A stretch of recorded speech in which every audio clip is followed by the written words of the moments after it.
Hey guys, wanted to show you how to save out your PDFs from inDesign. So inDesign, much like Illustrator and Photoshop, allows you to create output files. So we've created JPEGs. We've also created PDFs from uh, Illustrator, and with inDesign we can do the same thing. What you'll do is you'll need to save out PDFs in order to print or send your file to print, or save it to a thumb drive and take it to a printer. So let me show you how to do that. You got your design here. I've tweaked mine very slightly, just added some stuff for effect here on the inside cover. What I'm doing, just by the way, is Option page up, page down. If you hold Option and then use the page up, page down buttons, it keeps the page centered and allows you to toggle kind of between pages. Makes it really handy to navigate quickly through the pages instead of using the mouse over here. You can also just double click on the pages in your Pages palette. So to say you've got your design ready, we will be creating our first draft of your cards, your greeting cards for our next class. So you'll need to save out a PDF. So hopefully you've got your fold line created here on the cover. You've got your bleed included, and all of your design assets go out to that. Say you have a full bleed image. Let's adjust this one slightly. Say you've got a full bleed image here. That goes all the way across the back. You would open up the frame to go all the way to the red, but then stop on that center line. And then I'm going to take the image and scale it up so that it fits. Yeah, that's cool.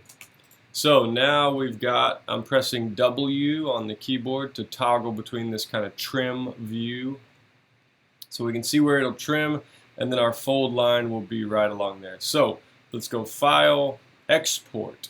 So in inDesign we actually need to use the export function here, and this is going to show us our giant save dialog box here. Let's go. I create a for print folder.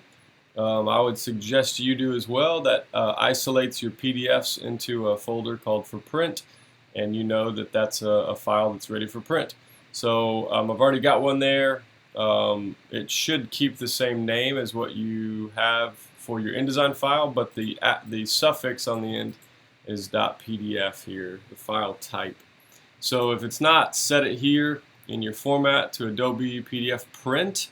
There's another option for interactive PDF where you can actually have things clickable and it links to other pages. Make sure you have the one selected with the word print in it. So do save. Yes, I'm going to replace it. So here is you've seen this dialog box from Illustrator. It's the same dialog box in inDesign. Make sure you have high quality print selected. Whenever you do, you will then need to go to the marks and bleeds section. Turn on your crop marks or trim marks. In Illustrator, I guess it's called trim marks, and in inDesign it's crop marks. They're the same thing. Turn on crop marks and turn on use document bleed settings. So make sure both of those are selected. High quality print. It changes itself to modified because we have modified the settings. We've changed what the high quality print actually sets it at. So that's why it says modified there. So go export.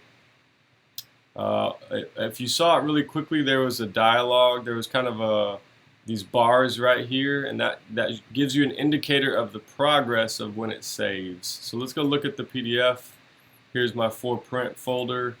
Here is my PDF. I'm just going to press spacebar to preview it. Nice. So I've got my trim marks. Let's go ahead and open it up actually so we can look at it.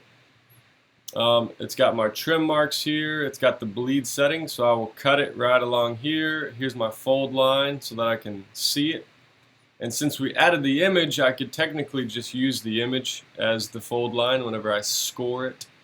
But let's go to the inside. I've adjusted some of the typography on the inside here, but here's my trim marks, same story. nice, and you got enough space between your text and the edge of the paper. So now we will use that file, this PDF, to print from. Okay, thanks guys.